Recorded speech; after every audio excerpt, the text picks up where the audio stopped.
সবার লাইফটা একরকম হয় না।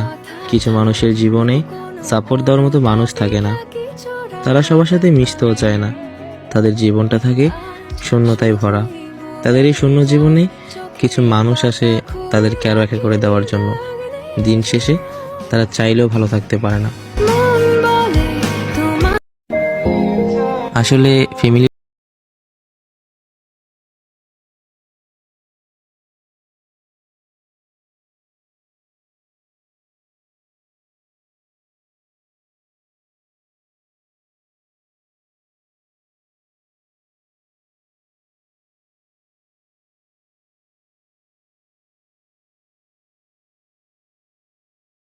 আমাদের সবার লাইফে এমন একটা সময় আসে আমরা হচ্ছেন একটা মানুষকে আপন করে নিজের প্রিয় মানুষ হিসেবে অ্যাকসেপ্ট করি, ওর জন্য নিজের সেলফ রেসপেক্ট, ফ্রেন্ড সার্কেল এবং কি ফ্যামিলিটাকেও একটা সাইডে রাখি। তখন মনে হয় ওই মানুষটাই পারফেক্ট, ওই মানুষটাই সবকিছু। দিন শেষে বেটার অপশন অথবা ফ্যামিলি মেনে নিবে না, আরো নানান নজর দেখিয়ে সম্পর্কটা ভুল প্রমাণ করে দিয়ে ওই মানুষটা চলে যায়। তখন আমাদের অনেকটা লেট হয়ে যায়। ওই যে একটা সাইডে রাখা আত্মসম্মান, ফ্রেন্ড সার্কেল, ফ্যামিলি, ক্যারিয়ার সবকিছু আমরা হারিয়ে ফেলি। This is the reality.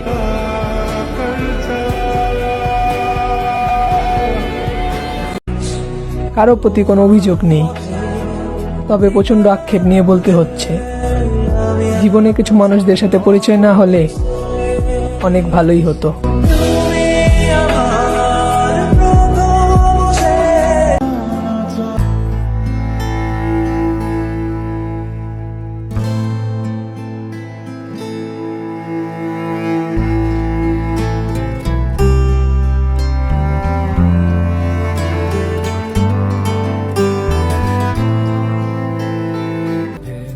তাহলে তোমার এত রাগ অভিমান কারে দেখাবা?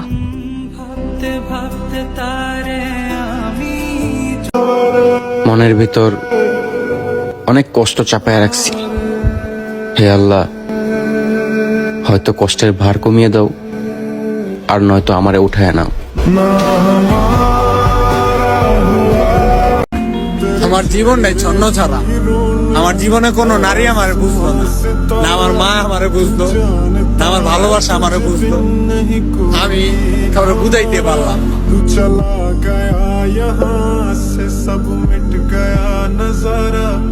মৃত্যুর আগ পর্যন্ত মনে থাকবে আমার, আমি কেমন অসহায়ের মতো কান্না করতেছিলাম, আর সে আমার চোখের পানি দেখেও তার সিদ্ধান্ত পরিবর্তন করেনি।